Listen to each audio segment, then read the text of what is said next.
السلام علیکم ورحمۃ اللہ وبرکاتہ۔ نحمدہ ونصلی علی رسولہ الکریم، اما بعد۔ ناظرین، آج ہم حلال کمائی کی فضیلت کے بارے میں بات کریں گے کہ حلال کمائی کون سی ہوتی ہے اور حرام کمائی کون سی ہوتی ہے۔ اللہ تبارک تعالیٰ قرآن شریف میں فرماتے ہیں، اے ایمان والو، کھاؤ پاکیزہ چیزوں میں سے کھاؤ جو ہم نے تم کو عطا کی ہیں، اور اللہ تعالیٰ کا شکر ادا کرو اور اسی کی عبادت کرو، اور وہی ہر چیز کے لیے شایان شان قابل قبول ہے۔ ہمیں اللہ تعالیٰ کی ہی عبادت کرنی چاہیے، اسی کی عبادت کرنی چاہیے، وہی ہمارا معبود حقیقی ہے۔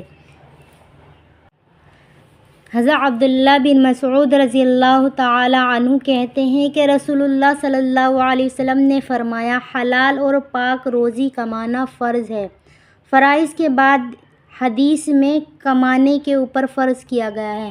یاد رکھنا چاہیے کہ کمائی کرنا فرض ہے، اسی طرح مباح بھی ہے اور حرام بھی ہے، چنانچہ اتنا کمانا فرض ہے جو کمانے والے اور اس کے اہل و عیال کی معاشی ضروریات کے لیے، نیز اگر اس کے ذمے قرض ہو تو اس کی ادائیگی کے لیے کافی ہو جائے، اور اس سے زیادہ کمانا مستحب ہے، بشرط یہ ہو کہ نیت ہو کمانے والے کی کہ جو کچھ بھی میرے اہل و عیال سے بچے گا میں اس کو ضروریات، مساکین اور جو اس کے مستحق ہوں گے اس کو دوں گا۔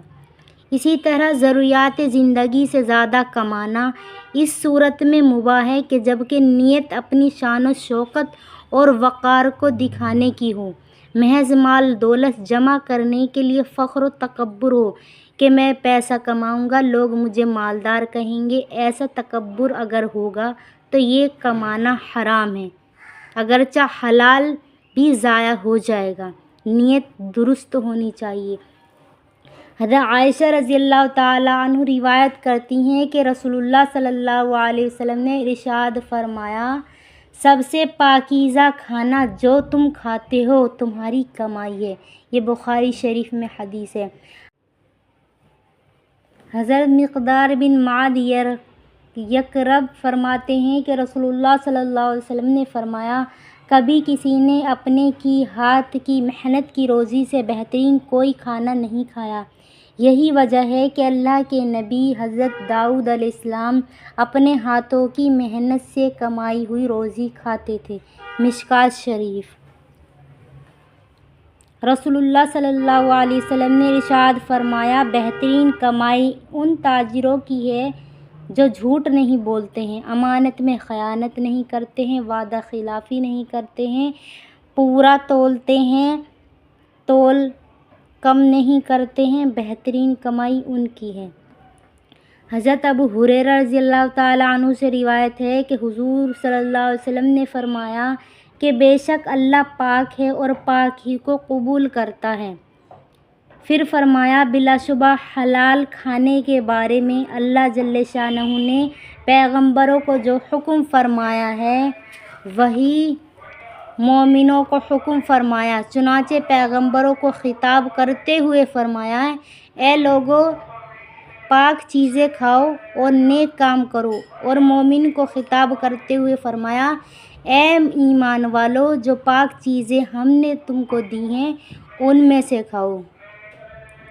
اس کے بعد اللہ کے نبی صلی اللہ علیہ وسلم نے ایسے شخص کا ذکر فرمایا جو لمبا سفر کر رہا ہو، اس کے بال بکھرے ہوئے ہوں، جسم پر گرد و غبار ہو، اور وہ آسمان کی طرف ہاتھ پھیلائے یا رب کہہ کر دعا کر رہا ہو، تو یہ شخص دعا تو کر رہا ہے، حال یہ ہے کہ اس کا کھانا حرام ہے، پینا حرام ہے، اس کی ہر شے، ہر چیز حرام ہے، اس کو حرام غذا دی گئی ہے، بس اس حالات کی وجہ سے اس کی دعا کیوں کر قبول ہوگی۔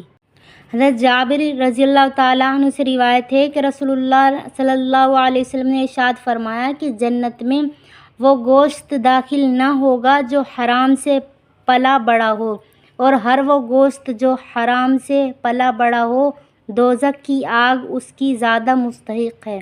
ایک حدیث میں اللہ کے نبی صلی اللہ علیہ وسلم نے ارشاد فرمایا ہے کہ جنت میں وہ جسم داخل نہ ہوگا جس کو حرام غذا دی گئی ہو۔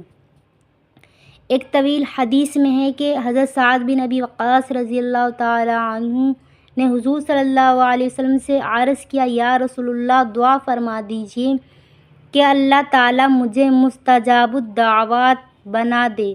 تو حضور صلی اللہ علیہ وسلم نے فرمایا، اے سعد، اپنا کھانا پاک اور حلال بنا لو، مستجاب الدعوات بن جاؤ گے۔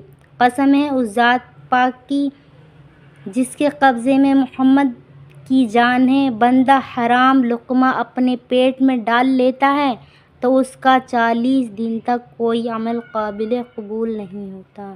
اللہ تعالی ہم سب کو حلال کمانے اور حرام سے بچنے کی توفیق عطا فرمائے۔ وآخر دعوانا السلام علیکم ورحمۃ اللہ وبرکاتہ۔